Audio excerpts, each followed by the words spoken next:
I sold it for $200,000. I'm off to travel abroad with Mom. We won't be home Wednesday anyway, and there's no house. Don't bother coming back.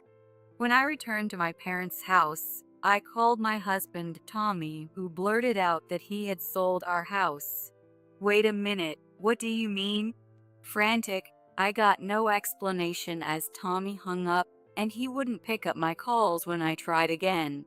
The next day, I discussed what to do next with my mom. Don't worry, I've got it handled. With those strong words, my mom flashed a sly grin, encouraging and puzzling me at the same time. I've got it handled. What on earth had she done? What do you mean? I asked, but my mom just muddied the waters. You'll see. Little did I know then, I was soon to be reunited with Tommy in a tragic state.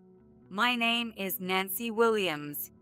I'm currently 40 years old and have a 12-year-old daughter named Felicia who is graduating elementary school this year. I met my husband, Tommy, about 15 years ago. The connection began when Tommy, a senior colleague, transferred to my department at work. Tommy, 10 years my senior, was an impressive figure, seemingly out of reach. However, he took a liking to me, and I soon fell for him too. We started dating and quickly got married. Soon after, I discovered I was pregnant, and we were at the pinnacle of happiness. Following the birth of our daughter, I quit my job and now live happily with my family of 3 in a condo near my in-laws. Our marriage was going smoothly, but I encountered a common problem often talked about: the mother-in-law dilemma. Tommy's mom, Susie, didn't seem to think highly of me and targeted me for criticism. Interestingly, both Tommy and I were raised by single mothers, which gave us a lot in common and much to relate over.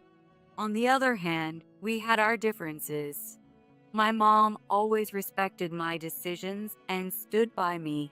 When I decided to marry Tommy, she said, "If Nancy has chosen him, I won't object. It's wonderful to be with the person you love," and she was genuinely happy for us. However, Susie was always critical from the get-go. When we announced our marriage and went to greet her, she frowned in my presence and said, Tommy, are you sure about her? Raised by a single mom. Couldn't you find someone more decent? Despite being a single mother herself, Susie belittled my family background, which left me agape. But at that moment, wanting to be liked by Susie, I kept smiling through her remarks. Encouraged by my acquiescence, Susie continued to criticize everything I did after we married. Your cooking is too salty. You've added too much salt. The soup lacks proper flavor, and you can't even clean properly. Nowadays, she would often drop by unexpectedly, devour the meal I prepared for myself, criticize it, and leave. This happens about 5 times a week. No matter that we are family, dealing with Susie's attitude wears me out. Could you ask Susie to limit her visits? I've repeatedly asked Tommy for help. Don't talk like that. She raised me by herself, and she's lonely living alone. Yet, Tommy always defends her. It's as if he can't see things from my perspective. But just because she's lonely, why do I have to be the one constantly criticized? Mom's like that with everyone. She's probably just taking it out on you. Try to bear with it a bit. Tommy said, but this was no mere petulance. He heard the words at our marriage introduction and the subsequent snide remarks.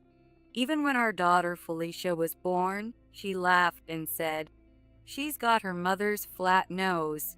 Susie's behavior isn't something that can be dismissed as mere affection. It's too much. Please don't come to see Felicia anymore. That was the first time I spoke back when she mentioned Felicia. But Susie just laughed at my stance. Hey, no need to get so mad. You're so red. I can't tell who's the baby here. That's what they call a silly parent.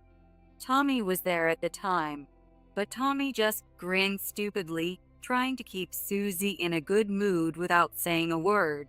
No matter what I said afterward, it was like talking to a wall. No matter how much I resisted, it didn't reach Susie. I once tried to avoid Susie's visits by pretending not to be home. But Susie, undeterred, went through Tommy and got a key to our house. Tommy was no help, and I ended up being tormented by Susie's actions, enduring days of frustration. Now, it seems like visiting our house has become part of Susie's daily routine. If it were just that, it might be bearable, but she orders me around and makes snide comments. You're a useless daughter-in-law. Tommy must be out of his mind to choose someone like you. When Susie said that, Tommy went quiet. As our marriage goes on, her treatment of me only gets harsher. Furthermore, despite her initial opposition, she takes out her frustrations on Tommy for not doing exactly as she says. Today's soup is too thin again. Marrying a wife who can't even make soup. You're really a disgraced son, Tommy. Then don't come over if you don't like it. After all, this isn't Grandma's house. Felicia, who has never grown close to Susie, now talks back as she's older. Ah, not cute at all. You're just like your mom. You've been like her since you were born. Oh, really? I'm happy to be like Mom, though. Hearing Felicia talk back honestly feels refreshing, but because of Susie, who retorts like a child, the atmosphere at home is the worst. Eventually, Tommy started using work as an escape and stopped coming home. Then, Susie would blame me for Tommy not returning.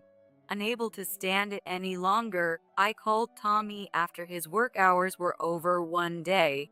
Susie's here again today. Please come home. I'm stuck at work today. Can't do it. Then tell Susie to go home. Such conversations aren't new. I'm always sending SOS calls to Tommy. However, Tommy never takes my concerns about Susie seriously, and that day I was heading to his office while on the phone with him. It's just impossible. I'm working for all of us. Deal with your own mother-in-law. Your mother, you mean? And by the way, I'm actually on my way to your company right now. Before I could finish, he hung up. I can't believe he just hung up. I was stunned and outraged by Tommy's attitude, but as if to add insult to injury, an even more unbelievable scene unfolded. Tommy. It was a young woman who had just left his office and was running towards Tommy. At the sight of the woman, Tommy's face broke into a disgustingly bright smile. At that moment, my heart sank into darkness. The two of them joined up, not noticing me, and began walking away as they chatted and laughed. Startled, I tried calling Tommy several times. However, Tommy glanced at his smartphone with a grimace and shoved it back into his pocket. Then they started walking towards a quieter area. While I had a bad feeling, I desperately wanted to believe Tommy, convincing myself he must be with a work colleague. Still, a 1% doubt prevented me from approaching them, and I ended up following them. Can't be. No way. I muttered to myself as I trailed them, but the outcome was grim. As expected, the two disappeared into a hotel district. I stood frozen, watching them disappear, unable to move. Tears streamed down my face as I cried all the way home. But there was no rest at home. You're late. What have you been doing? Susie asked, lounging on the sofa without a care. Tommy is cheating on me, I told Susie. But Susie just laughed. Really? Tommy has got some nerve, huh? It's fine. He'll come back here eventually. Her words infuriated me. It's because of you, Susie. You're always here, ruining the atmosphere. That's why Tommy doesn't want to come home.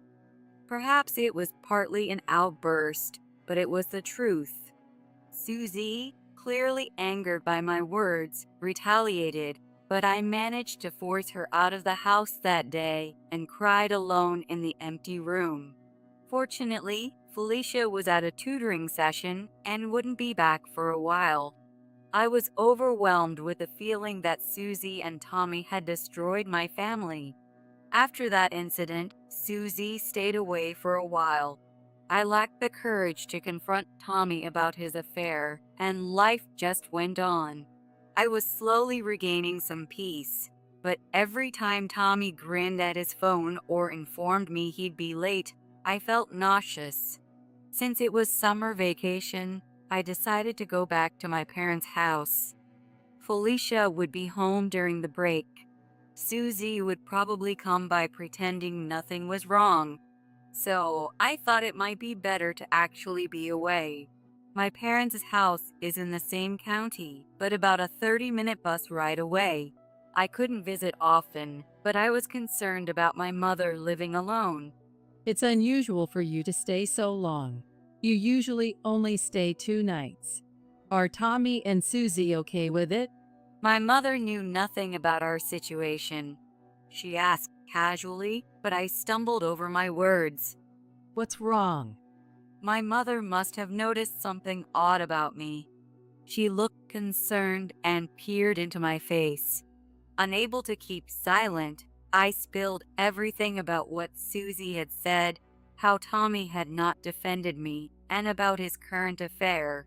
I hadn't wanted to worry her, so I had told my mother that my relationship with Susie was good, which left her speechless, but she offered warm words of comfort. That's how it was. You can stay here until you feel settled. I spent about a week at my parents' house, and Felicia played a lot with my mom, seeming quite content. During that time, I heard nothing from Tommy. He must be getting along well with his affair partner. I didn't care about Tommy anymore, but I couldn't leave our house empty forever. So I thought about returning home and contacted Tommy. I'm thinking of coming back next Wednesday. Tommy, who answered the phone, didn't ask how I or Felicia were doing and casually responded to my statement. Oh, you were planning to come back? I couldn't hide my irritation at his tone and raised my voice. What do you mean? It sounds like you don't want me back. No, I didn't say that, but there's no house anymore. What? Tommy's words made me forget my anger momentarily as my thoughts froze. No house? What did he mean? As I puzzled over it, Tommy blithely continued. I sold it for $200,000. I'm going on a trip abroad with Mom, so I won't be here Wednesday anyway. There's no house. You don't need to come back. Wait a minute, what are you talking about? What I mean is, it's my house, and I can do what I want with it. Well, that's it. Tommy said this and then hung up the phone, and he wouldn't answer when I called back. The trip abroad with Susie sounded dubious, but the real issue was that he sold the house. If that was true, Susie must know about it. I called Susie to ask about the house and the trip in detail. A trip abroad? Oh, Tommy did mention something about that. Are you really going with him? It's not with his affair partner? I don't know. After all, you're the one who went back to your parents, leaving Tommy behind. And as for the house, it's your fault for leaving your home empty, being a housewife and all. Tommy said it, didn't he? That condo is Tommy's, so it's not your place to say anything. Talking to Susie yielded nothing, but from her tone, it was likely the trip was with his affair partner. You are. Susie, having not been able to rant at me for a few days, seemed to have built up stress, and despite being on the phone, she kept complaining. I let her words go in one ear and out the other, sighed, and hung up the phone after our conversation. Upon hearing this, my mother turned pale. That's too much. She was visibly angry about Susie and Tommy's actions. So, I guess I'll stay here a little longer. Of course. It was fortunate that Felicia and I had our basic needs met, but I couldn't stay silent about Tommy selling our house. There was no way I could forgive Tommy for what he did. The next day, I discussed with my mother what I should do. I can't forgive him. I want him to regret everything he's done and reflect on it. My mother listened silently to my furious tale, then smiled mischievously. You don't need to worry about anything, Nancy. But I can't stand the thought of him living happily with Susie or his affair partner. Calm down. It's okay. I've taken action. There's no way they can be happy after what they've done to you.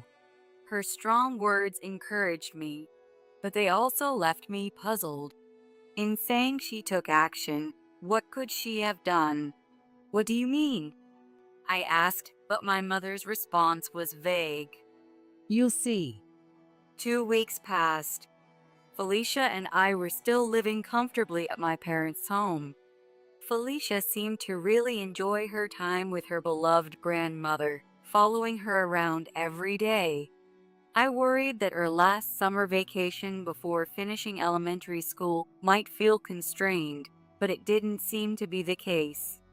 That evening, while the three of us were having dinner, my phone rang. It's an unknown number. Suspicious, I answered the call on the spot. Hello? The police.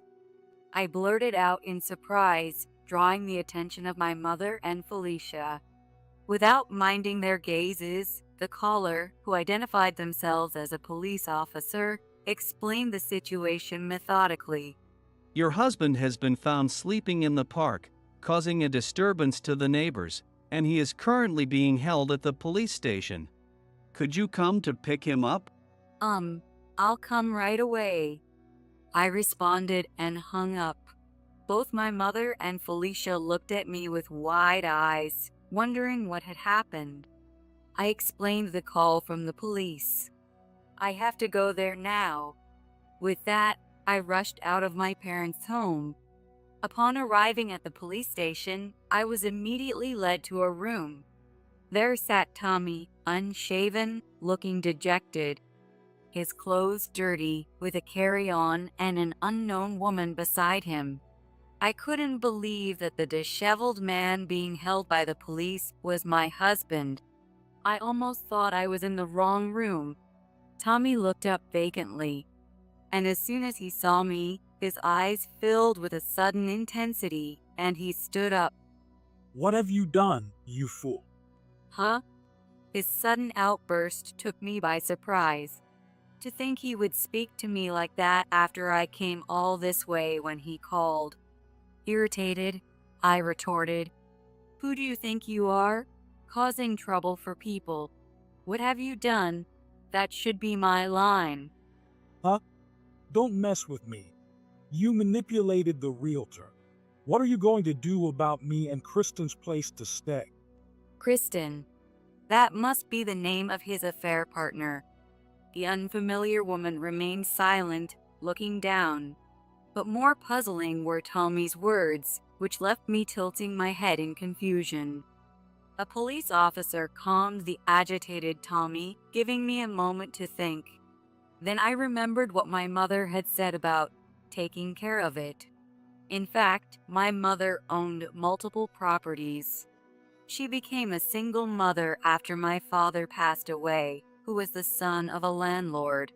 Thus, she inherited the real estate in my father's name. Currently, these properties are transformed into apartments and are rented out. She has had a long-standing relationship with the realtors and is well known in the local real estate market. You said he sold his home, right? I assumed it was hard to think about living with Susie, so he must be renting a new place. I just checked if Tommy had signed a recent lease on one of our properties. I stepped out of the room where Tommy and the others were to call my mother, and she nonchalantly explained, and it turned out he was there. Since he comes with issues, I told them, I won't rent my property to this guy. Then, other property owners caught wind of it and refused to rent to him too. I couldn't help but laugh a little, lured by my mother's laughter. Piecing the story together, Tommy had sold our house, intending to live with Kristen, and searched for a place through a realtor. Coincidentally, the apartment they initially got was owned by my mother. Feeling secure about finding a new home, they went on a trip abroad, during which my mother refused to rent it out. The realtor tried to contact Tommy, but couldn't reach him because he was still traveling. Meanwhile, my mother, known among landlords for being exceptionally accommodating, had made it known she wouldn't rent to Tommy. No one wanted to rent to such a person. After returning, Tommy immediately started looking for another property he could rent from a real estate agent, but it seems no one came forward to rent him a house. Upon returning from the trip, Tommy found that he had no home to return to, and according to the police, he had run out of funds, maxed out his cards. Kristen had terminated her apartment lease as well, leaving them homeless and resorting to sleeping in a park until they were reported. Anyway, as the person responsible for him, we need to proceed with. The police thought I had come to pick up Tommy. What? I just came because I was called. I have no intention of being the person responsible for him. What? Let them sleep outside together, I said, laughing. Presumptuously, Kristen, hoping I would take responsibility, looked up at me despairingly upon hearing my words. Tommy tried to lunge at me in anger, but was stopped by the police. Yuck, you're dirty. You haven't showered in a while, have you? Don't come near me. I deliberately said that, then turned my gaze to Kristen. She was not particularly beautiful, just an ordinary-looking girl. Now filthy and disheveled, she was probably in her early 20s. She sulked in silence, merely hanging her head. Kristen, was it? She flinched when I addressed her. Yes. Why don't you call your parents to pick you up? That is, if you can tell them you went on an affair trip with a married man. Kristen couldn't respond to my words and just started crying profusely. And Tommy, you should have her parents take responsibility for you, though you might be older than her. What? Well, I don't think age matters in love, as long as it's true love. Tommy tried to retort, but ended up silent, unable to say anything. What was he thinking, messing around with someone so much younger? Seemingly realizing the shame of his actions, he bit his lip in frustration. Well then, see you. Wait, please. Tommy called out loudly, trying to stop me as I began to leave. But I had no obligation to wait. I didn't even look back as I left the police station. The next day, the doorbell at my parents' house rang. Felicia and my mom had gone out shopping, so I answered the door, and to my surprise, it was Susie. Perhaps she took the bus all the way here just to complain to me. True to my expectations, Susie began speaking with her usual nasty expression. This failure. You didn't even pick up your own husband. What are you doing? You're terrible. She probably heard about me refusing to take responsibility yesterday. Apparently, Susie had picked him up this morning. Thinking he might have spent the night at the police station, I chuckled, which made Susie turn red with anger. What are you laughing at? This isn't funny. However, a question popped into my mind. I mean, you could have just let Tommy and Kristen stay at your place, Susie. It's terrible to blame me without doing what you could yourself. I wasn't there. Not there?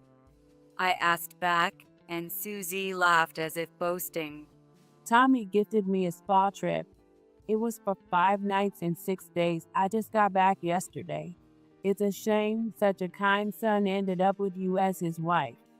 I didn't know when Tommy had gone overseas or how long he had been in the park. But while Tommy was out sleeping in parks, Susie was comfortably enjoying a spa. Though she didn't know it was happening, she wasn't in any position to blame others. Susie was gifted a spa trip by Tommy? That's nice for you. I was forced to retreat to my parents' house because Tommy sold our house without my consent. Who should really be helping Tommy? As I smiled sweetly at her, Susie looked at me as if she'd seen something disgusting and began muttering complaints and excuses. Anyway, to do such a thing to your own husband, you and your mother will get what's coming to you.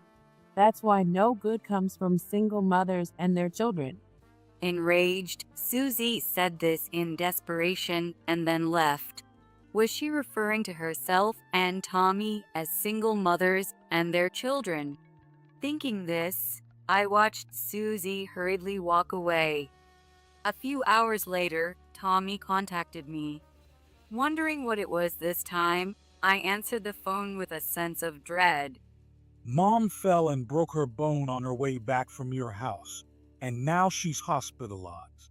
Tommy seemed quite panicked. She said we'd get our comeuppance and broke her bone on her way home. I couldn't help but burst out laughing. I've never seen such a perfect boomerang. What's so funny? Anyway, it's serious, so come back home. Back to where? I don't have a home, remember? You can come to my parents' house. Tommy said it as if it was the most natural thing, but why would he think I'd agree to that? No thanks. Why don't you ask Kristen?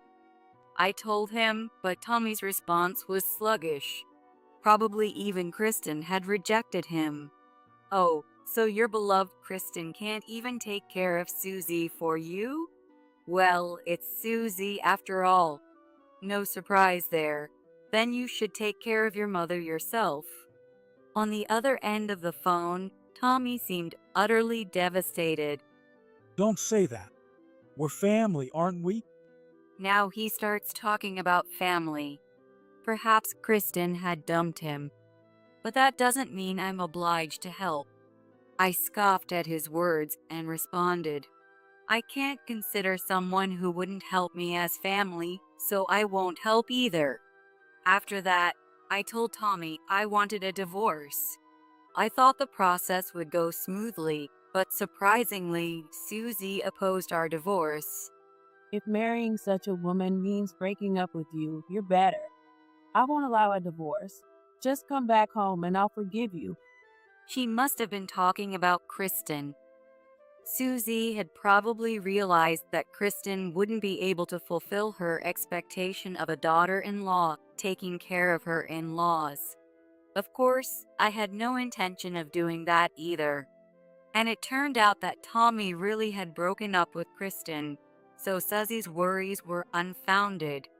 Probably Tommy was the one who got dumped. Kristen must have realized she couldn't be happy with someone like Tommy. But I'm not about to let someone who went after my husband get off scot-free. Of course, I'm going to demand a hefty alimony. For the young Kristen, it would be a large amount, but I demanded $20,000. I can't pay that kind of money. We broke up. Isn't that enough? I went to talk to her with a lawyer. She turned pale and whispered weakly. She seemed so timid, it made me wonder why she'd go after someone else's husband. But no matter her personality, I was not going to forgive Kristen. Being cheated on, I was so devastated I wished I could just disappear. But it wasn't just that.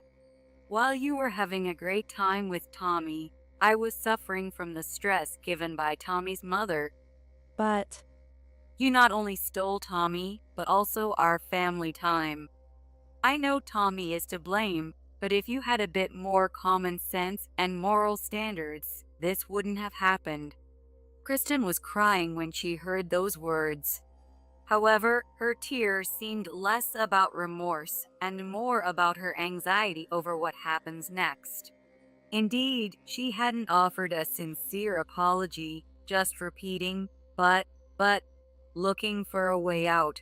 It seems Kristen came from a rural area, and her father is known to be strict. With no home to return to, I think she should go back to the countryside and be reprimanded by her stern father. I've also demanded alimony from Tommy. First, as part of the property settlement, the money from the house sale is to be split.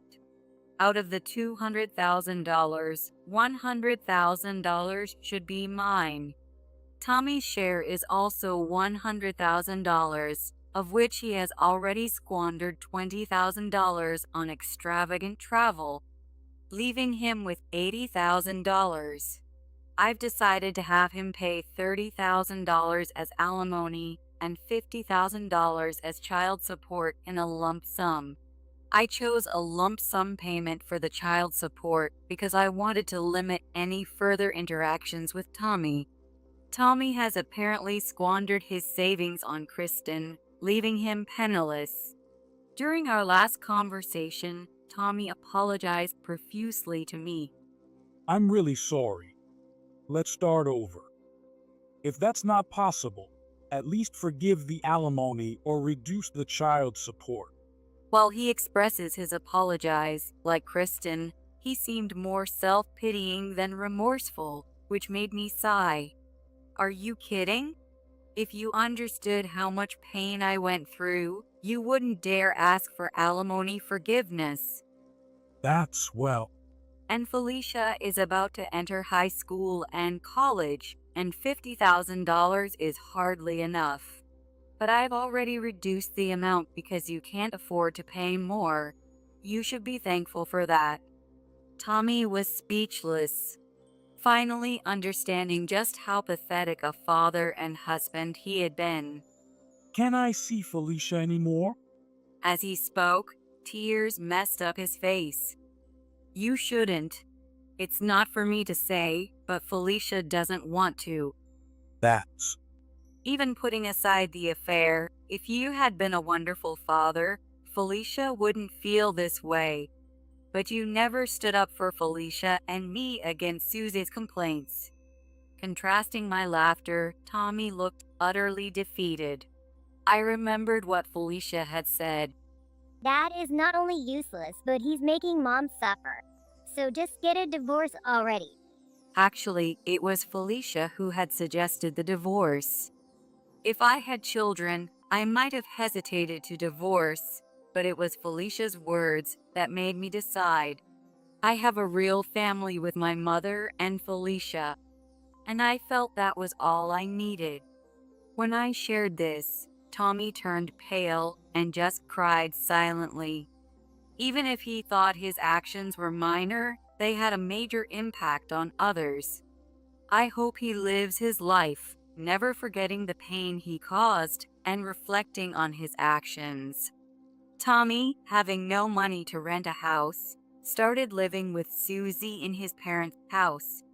Susie required care due to complications from her fracture, so Tommy worked reduced hours to care for her. Their income drastically decreased, and they had to live a poor life, needing a helper when Tommy was away.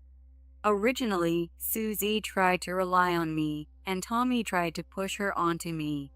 He probably intended to make me take care of Susie as well. Fortunately, I managed to escape that situation. I imagine caring for Susie with her difficult personality is tough, but that's Tommy's responsibility. I don't know how many decades of caregiving lie ahead, but Tommy has no choice but to do his best. As for Kristen, after impulsively canceling her lease and being unable to pay alimony, she consulted her parents. I received an apology and alimony payment from Kristen's parents, and it seems she has returned to the countryside. Consequently, she resigned from her job. The job she loved, the independent life she longed for, and all her savings, Kristen lost everything. I don't know what she is doing now, but I think she is living under strict parental supervision at her parents' house, feeling restricted. As for myself, I continue to live in my parents' home.